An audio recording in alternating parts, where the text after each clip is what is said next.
In continuation of our series of community-based approach to security, we move to Ekiti State in the southwest, Imo in the southeast. Please, if there is any ugly situation there, please don't hesitate to let us know. And River State in the south-south. And our first stop on this edition is Ekiti. The state is not insulated from some of the current security challenges facing the country. In recent time, there have been reports of abduction of residents in one community at the outskirts of the state. Another is that of a monarch who escaped abduction with gunshot wounds last year. Developments like this have fueled agitation for community security outfits like the Amotekun security network in southwest Nigeria. In Ekiti State, the court says it has handed over close to 80 suspected kidnappers to the police, with some currently being prosecuted in court and others convicted. Today, welcome to my office. Thank you. Please go ahead and have your seat. The leader of the court says there's no tribe regarded as a sacred cow once crimes are committed. According to him, fake or exaggerated social media news poses a great challenge and promotes undue panic in communities, adding that limitations imposed by the law makes the core less harmed. The state government created an organization to reduce our stress. In terms of herdsmen and farmers relationship. I am a member of that organization. We meet regularly, we discuss, and that reduces tension. And how do I do my issue with herdsmen here? If you destroy somebody's farm, I will call you. The owner of the farm comes to my office to report. We invite you.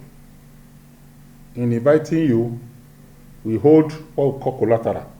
Either we arrest your boy that is following the cow, they call them alagbada. You pick his asset, or you pick he himself, they will come up. And when they come up here, okay, no problem.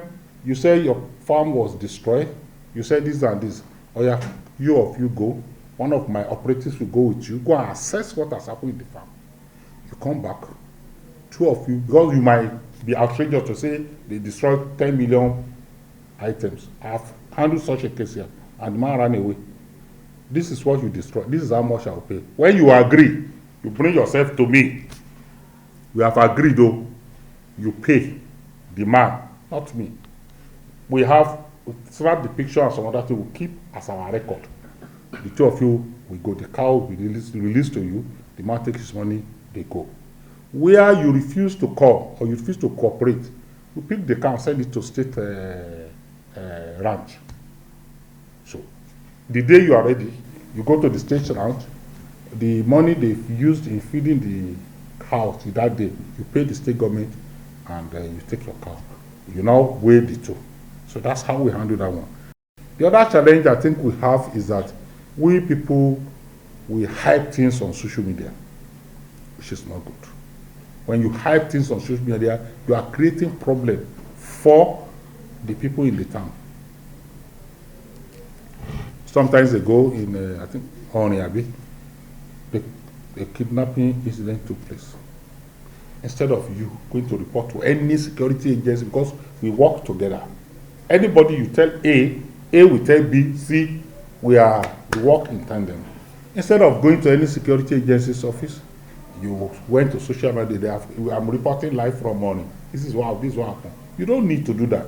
And we have recorded a success along Ijelu Road there. One man was kidnapped. They went to our office. Are you getting what I'm saying? They went to our office there. In collaboration with RRS boys, we were able to rescue the old man. You know the difference now. Somebody on social media suddenly came to the office. The social media, they took them to Kwara State. And our jurisdiction, including the police, does not require. So, social media, and you create fear and demand of people when you do all those things. Then the other area is that in the era of technology, we have gone far. But you see, the federal law, I call it obnoxious law. I know you say national program, I call it, and I'll still repeat it, it's obnoxious. How do you say you have a federating unit? This is a federating unit, and you are restricting some things. The only areas I expected the federal laws to resist will be when you are talking of heavy caliber weapons. Not just if kidnappers are carrying AK-47, bandits are carrying AK-47, and you say, no, the law says this. All I expect is that, Mr. Governor, you want AK-47, this, these are the serial number, this and this. If we find any of your boys use it illegally, he will be prosecuted. Then it makes it okay. It makes it okay. You make a law, you say everybody with, yes, because of insurgency, everybody who has even ordinary barrel, you should go and register it after we've done registration, because it is Mr. President that can allow you to carry those things. He delegated power to the Commissioner of Police. Police have screamed here and said that I'm stable mentally, physically, and everything, and I'm of good character after vetting me. Again, you have to go and submit my, you ban renewal of my license.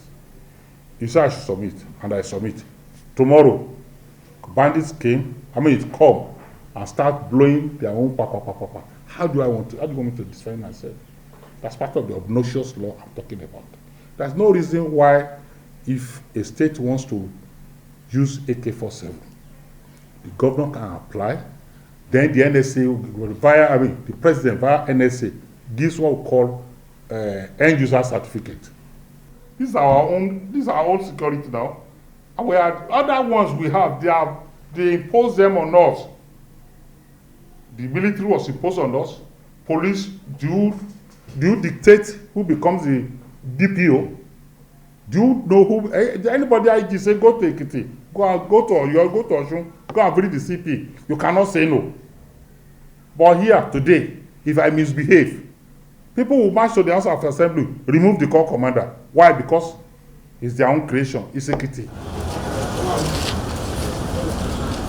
For the Odua People's Congress, an indigenous security initiative in the southwest region, it is just wriggling out of the problem of factionalism, and it hopes to get to work fully soon. But I was talking to you now. This is the coordinator of the person in charge of fashion. He traveled to Lagos now. Yes, and all of us, we are together in the palace, yes, together with our state PRO, state secretary. Let me tell you, we only have few people who are just, cannot up to 20. But the people that are controlling the Ekiti state now, we are more than 1,000 because of insecurity and all that. We have been working hand to hand with the police, other security agencies. Thank God, by God grace, some of people are inside now. We are the one that captured them, whether in the night, in the daytime, anytime. So that's how we are operating. But we are still begging the state government to assist us. We are not open because we are the background, we are the real local security that it can get people. Because if the Amotekun is coming now, everybody have already identified Amotekun that they have uniform. You cannot identify OPC. You can meet with those people that are selling India and come meet with those people that are, where they are even plan their even thing. So you are people you to be in their midst day and night. Before now, OPC has been redundant because there's no unity. Now there's unity in OPC. There's an amalgamation in OPC that Fashion, Ghanaian, New York, everybody now will now come together under the leadership of Anshaju Niyi Adedipe. It is now that we want to fashion out the way we want to operate, how to checkmate criminalities within our community. And we want to seize this opportunity to let the government know that their stand is highly important. I am bold to say that OPC at large, OPC generally, we were equipped with the divine power that can attack or confront any criminality within the state. Talking about kidnapping, Boko Haram, whatever. I want to tell you now that nobody does better than we, because we are residents, we are local. This is almost a step to state police. We know that we are all government, but if the government so care about the security of a state, we don't have to spend statutory allocation for the local security. There are finance houses. There are companies which government can easily tax maybe 2,000 naira per month or to give to the post on the field. That one will go a long way to assist in maintaining ourselves and in maintaining maybe purchasing of vehicles like Okada and vehicles that we can use to operate within in the forest. But these people that we are talking about now, they don't operate in the town.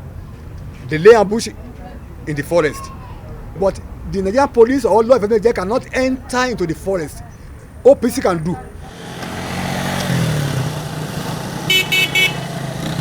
This is Avu Autonomous Community in Owerri West local government area of Imo State. It's an agrarian community with a population of over 20,000 people. Situated along the corridors of the Owerri-Port Harcourt Expressway, the autonomous community boasts of its own security outfit called the Avu Security Network, which according to the Chief Security Officer of the community has done well in securing the community and to a large extent curb criminal activities in the area. So that we can be able to... The Chief Security Officer speaks on the selection process, the advantages of security outfit and their relationship with the security operators in the state. The little strength we have, we've been trying to do our best to secure this community because it's a very large area. So we've been doing our best to make sure we secure this place. We do our recruitment by kindred. When we go to kindred, we will pick three people that makes this security outfits so that it can enable us guide the communities very well. Because it's a very large place. If you don't do it like that, you cannot get what you want. Because if it's an insider that can tell you what is happening in their kindreds, that is why we now choose people from the kindreds to build this security outfit. We trust each other and we know we cannot betray each other. So I trust my workers. We've been doing our best and the best team in over here to make sure we arrest ugly situations here, especially insecurity. Recently, last 2 weeks, we arrested 6 armed men and handed over to anti-kidnapping who robbed people, their property, their phones, and snatched money from them. So we arrested them and handed over to the police. We have done much of all these things here in this community. So I think we are strong and we are fit to do the job. When we get all this information, we'll arrest them and hand over to the police. We'll give them information so that they can equally help us do this job. The traditional ruler of Avu community corroborates the opinion of the Chief Security Officer on the efforts of the security outfit. It says even though the state government claimed to have established a local security outfit called Ibubiagu, it's not functional in its community, as the only local security outfit here is the Avu Security Network, formed by the community. We designed a compact security outfit, and an architecture that has been working out and we've been fishing out all the bad elements in the community. Done a noble. The CSO is doing very great. There is a tide of necessity, because of the situation we find ourselves in Nigeria, and we want to sleep with our 2 eyes closed. We decided to set up a formidable outfit. I rally around the eminent sons in Avon, and they all donated to the, securing the security equipment for them. Last December, we did a security summit. A lot of people throwing, people in diaspora, many people, made recommendations, and we've been following those recommendations. All the black spots in our community, we have our men, In fact, the young men are doing very great. We gave them some security. We brought in security men to assist them in, identifying security situations and how to fish out criminals in the community. From experience and being a retired army officer, I would say the boys are doing very well because they are not too trained. I mean, we girls give them little. They are doing fantastic job, but 70%. To me, the issue is that they not only we don't talk only on the security. You talk about the welfare of the people. When you empower the people, when they are busy, when you engage people, you will see there will be no much problem. After the 1990 coup, IBB they devised a system as officers and soldiers to start going on so many courses. People were too busy because when you are busy running courses, running programs, you won't even have time to think of coup or whatever. All this is, people started going to United Nations engagement, ECOMOG and all. Soldiers were busy. Everybody was busy, working hard to be part of it. Games, started having annual games. So many activities, courses here and there. So when they engage these youth, I don't think this thing will just die down. Because you need to prime the mind of these young men from this negative thinking. The evil is in the heart, it's not in the object. For example, the man carrying that, this equipment is carrying, if he doesn't manipulate it, this thing can't do anything. So once you manipulate the mind and, prime the mind to tilt it to positive approach to life, that means because one, they will go to school and finish the education, nothing. To them, the ones who didn't go are even mocking the ones who attended the university. What has education done to you? And people, you see, education is nothing in the society. A lot of people can maneuver their way without even having sound education. They can get to the top. These are issues that make everybody now say, okay, we can have our way. Until we change our mindset, put things right, that is what we call authority relations, where there will be hierarchy in command, chains of command, not just seeing anybody you badge on any person. There must be orderliness in everything you are doing. That is the only thing that can bring peace here and the calmness of the society until the people in government, you understand, identify leaders of the people. Don't just create leaders overnight. There are some people who are leaders who create these problems. Identify with them, talk to them, reach out to them. Because if you're a leader, you may have about 20, 50 people on your payroll. You understand? You ask to do this and that. So engage those leaders. And you see everything will go down. The security system will just be perfect in the system. You see, there will be nothing like insecurity. We begin the story of community policing in Rivers State in this small town called Omoku. Omoku used to be a very vibrant oil and gas hub in the Niger Delta until criminals literally turned it into a ghost town and security apparatus of government were unable to stem the tide of kidnapping, killings, cultism and violent crimes. The former caretaker chairman of Onelga Osiolisa, who served from 2016 to 2018, paints a grim picture of the situation at the time. As at the time I was appointed a caretaker committee chairman in Oba Ibe Mandoni local government area, the security situation was so bad. It was like a place that, as if there was a war there. The people that remained at Omoku, the Oba Ibe Mandoni local government area, were like the people who have no places to run to. All the people that had means of moving migrated. The place was destroyed, different groups were fighting themselves, they destroyed the place, life became brutish, they were cutting people's head. And then some of the boys were even trading human parts, they were harvesting human organs, and kidnapping was rife. It was just a normal thing to kidnap, and then all manner of bad things were going on there. The traders cannot go to market, you cannot wear fine clothes and enter there. When they kidnap people, sometimes the ransom will be as ridiculous as 50,000 naira. So that it was so bad. In fact, that was the worst situation since the inception of that local government. In a bid to fight back and secure the community, Osiolisa studied the situation and set up a vigilante group called Onelga Security Planning and Advisory Committee, better known as OSPAC.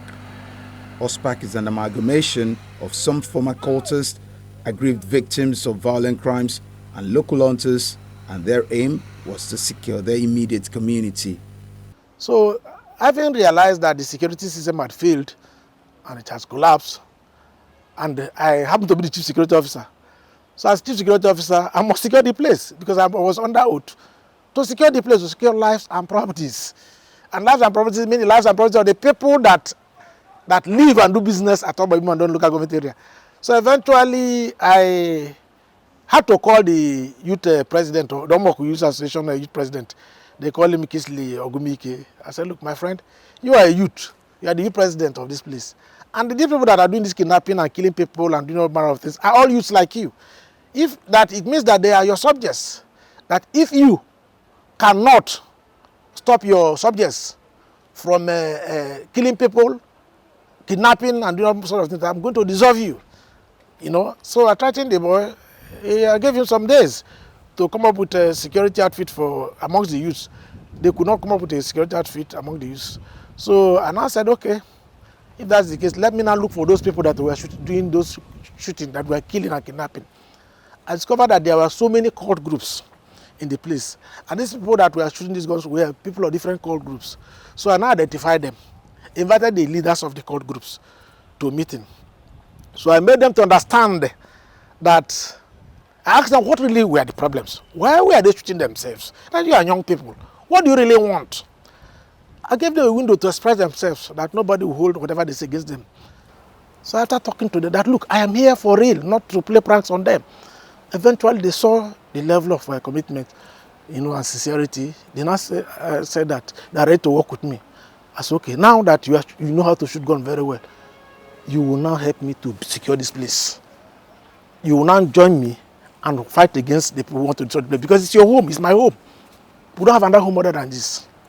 And I asked them to, after a series of meetings, and I asked them to nominate three persons from amongst their group.